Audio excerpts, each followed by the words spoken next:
Buenos días con todos y con todas. Nos volvemos a encontrar para seguir meditando, reflexionando sobre la experiencia orante, tratando de que esta oración del creyente esté directamente conectada con la realidad histórica de cada uno y cada una de nosotros y de nuestros pueblos. Hoy día, después de haber hablado la semana pasada de la oración y el sufrimiento, les propongo explorar la relación que existe entre la experiencia orante y la reconciliación. Voy a poner como título general de esta meditación: oración, escuela de no violencia y de reconciliación.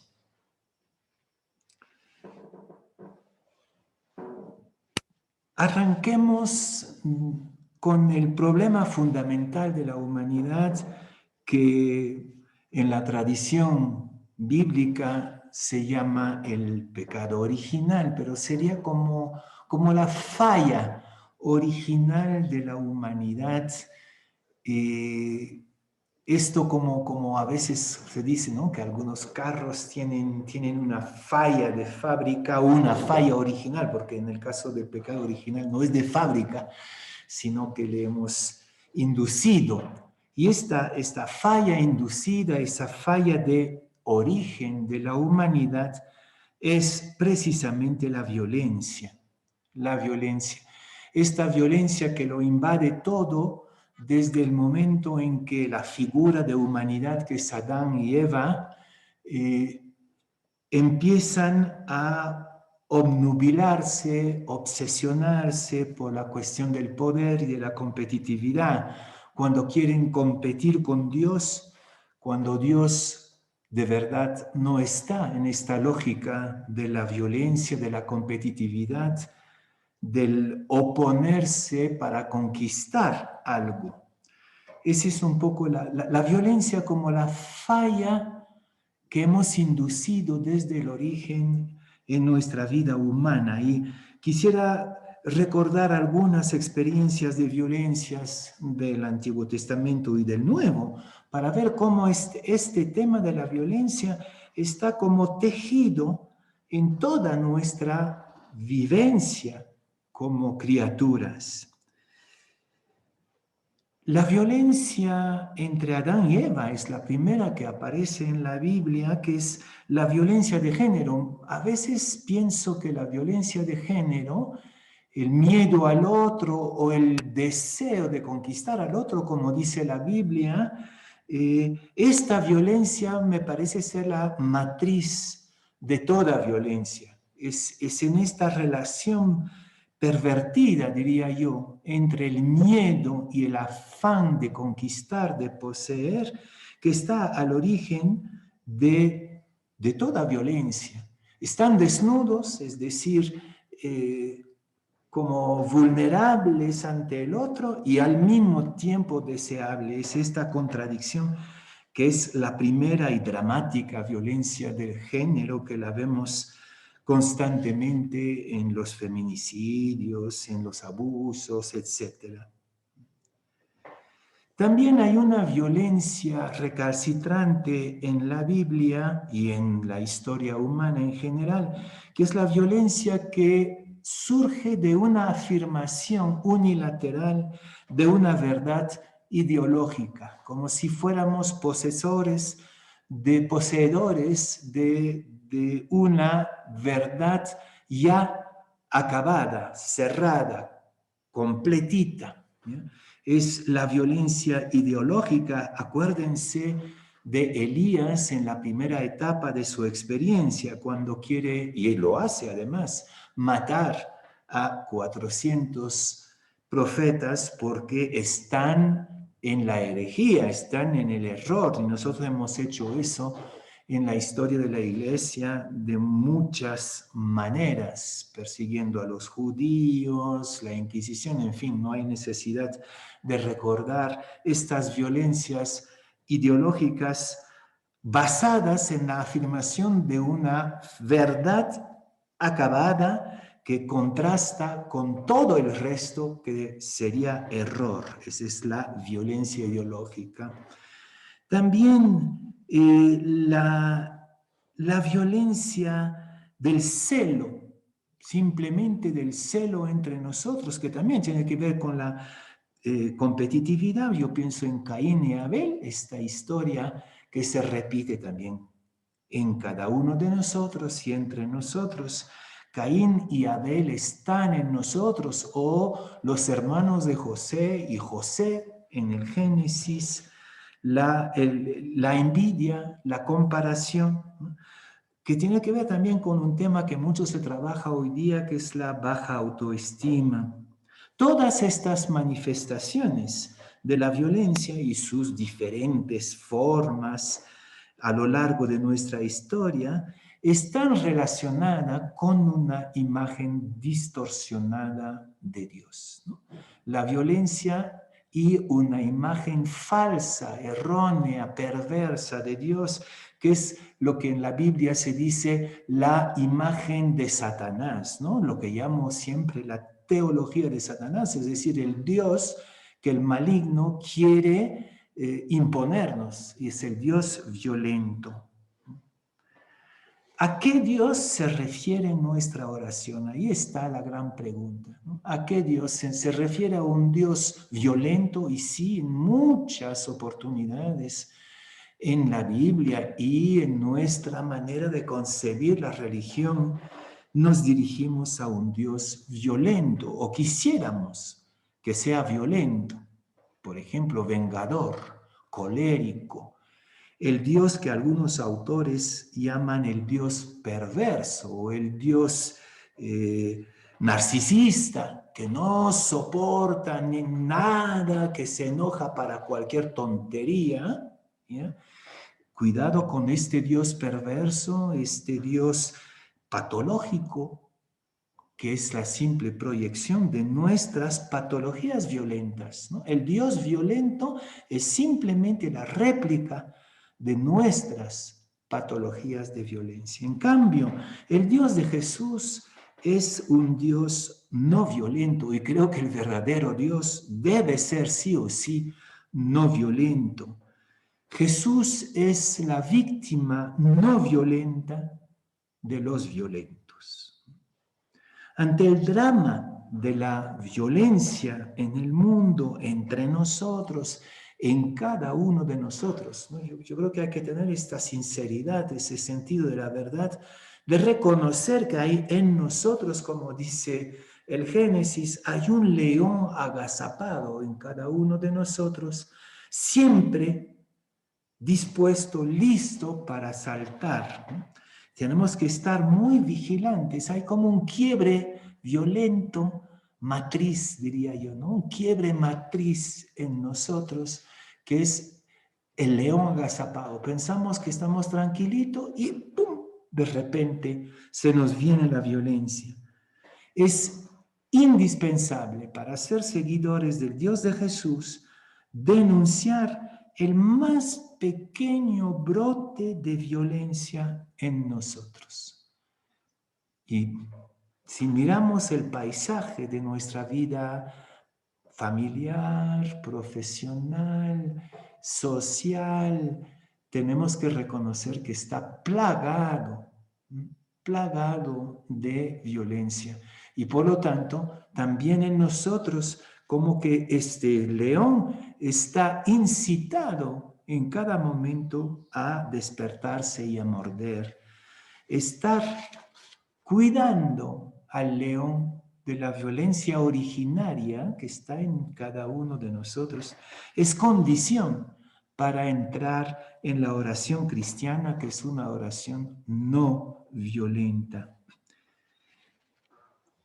Siempre es sorprendente el discurso inaugural de Jesús, lo que se llama el discurso inaugural en la sinagoga de Nazaret. Ustedes se acordarán, ¿no?, de este discurso en el capítulo 4 de San Lucas.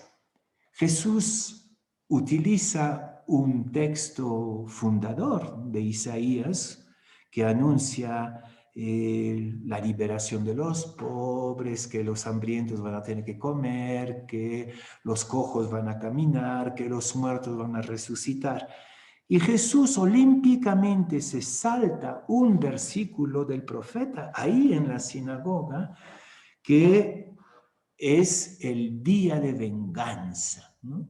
El profeta anuncia un mundo mesiánico nuevo de liberación, pero al mismo tiempo anuncia un día de venganza de Dios, ¿no? Un poco lo que Juan Bautista anunció en el fondo. Juan Bautista anunció todavía un Dios bien violento. Él anunciaba el día de la venganza de Dios, ¿no? Jesús desde el comienzo salta este versículo y creo que esto justamente marca su opción fundamental, que es la opción por el Dios definitivamente no violento. Todas las parábolas son como íconos de este Dios no violento. Muy interesante el contraste entre lo que cuenta Jesús en sus parábolas y lo que su entorno va a proponer, sugerir, reclamar. Piensen en Juan y Santiago, que quieren mandar el fuego sobre el pueblo samaritano que no quiso acoger a Jesús. Piensen en Pedro, que estaba ya por cortar la oreja de Malco en Getsemaní, tenía su espada. Y bueno, había dentro de la comunidad de Jesús una serie de violentos, casi todos eran violentos, ¿no? En una parábola también muy típica del Dios no violento, que es la parábola del obrero de la 11ª hora, el que empezó en la primera hora tiene una reacción violenta para defender sus derechos. Entonces hay un contraste muy claro entre la violencia endémica presente en el entorno de Jesús, incluso en el entorno más cercano de sus discípulos, y la propuesta de un Dios no violento.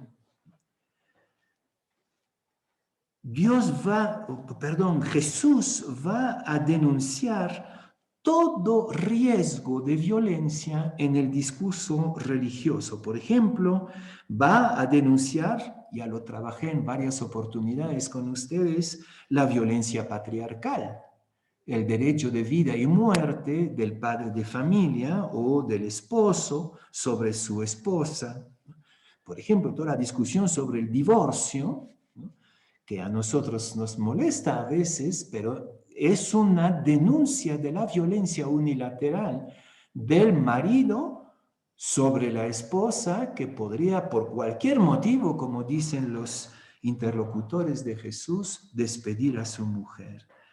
Entonces, denuncia de la violencia patriarcal sobre la mujer y sobre los niños. De ahí que creo que el celibato de Jesús es un acto claramente no violento, es una opción por la no violencia. Incluso el Padre Nuestro no es patriarcal, ¿no? No es el padre de familia que domina a todos, sino que es el Abba. Abba es la palabra aramea que utilizaba Jesús, que equivale más o menos a papito. Mi papá, nuestro papá. Ya es de nuevo el Dios no violento de la parábola del Padre bueno con sus 2 hijos, ¿no? Quizás el colmo de la no violencia de Jesús y del Dios de Jesús sea la invitación formal, fuerte, a amar a los enemigos, ¿no? Puedes tener enemigos, es decir, que puedes tú ser objeto de la violencia de otros, pero tú de ninguna manera puedes entrar en la lógica de la violencia. Y ahí están todos los rasgos antirracistas de Jesús, como Jesús ama a los paganos, a los otros, a los samaritanos. Está obsesionados por los otros.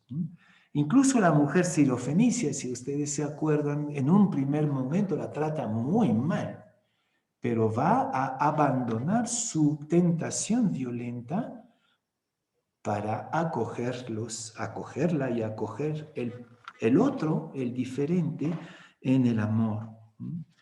Como Dios que hace llover sobre los buenos y sobre los malos.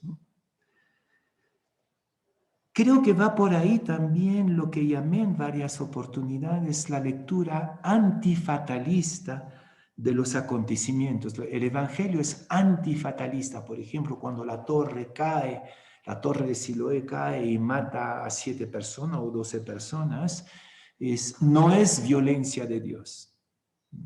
O cuando el ciego de nacimiento, cuando los discípulos preguntan a propósito del ciego del nacimiento si su ceguera es un castigo, no es un castigo, ¿no? Entonces, nunca se puede explicar los acontecimientos desde una supuesta violencia de Dios.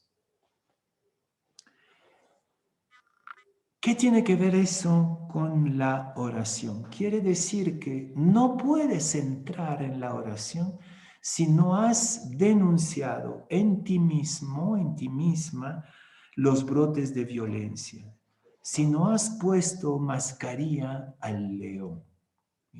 Eso es la condición para entrar en la oración. Y quiere decir que la puerta de entrada, el camino, el aire que tú respiras en la oración es el perdón.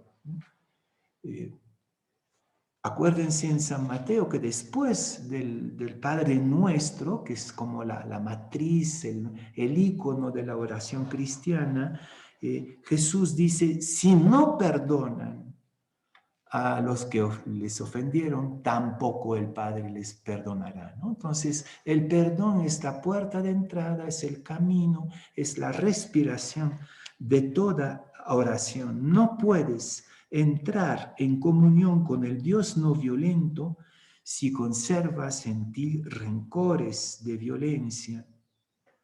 ¿Qué dice el perdón? ¿Qué significa el perdón? Es confiar más allá de la ofensa. Eso es el perdón. Tú confías en el otro, tú crees en lo invisible, en lo que tú ni siquiera has podido tocar ni percibir. Ese es el perdón. Yo creo que tú eres más que la ofensa que tú me hiciste. ¿No? Es ver más allá de la ofensa, de la herida, como Dios ve. Y como Dios se da, ¿no? Dios ve más allá de lo que somos, miren con Zaqueo, con la mujer pecadora, con Mateo, conmigo, con cualquiera de nosotros. Dios ve más allá y se da más allá, ¿no? Antes, durante y después de la ofensa, solo puede ser perdón. Dios es perdón por definición, diría yo. Entonces, tú no puedes gozar del Dios no violento si no entras en su perdón incondicional.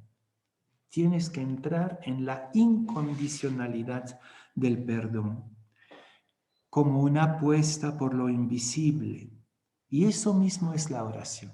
En el fondo la oración es un perdón acogido, un perdón apostado por el mundo, para contigo mismo, el perdón como el estado orante del creyente, la condición de la reconciliación.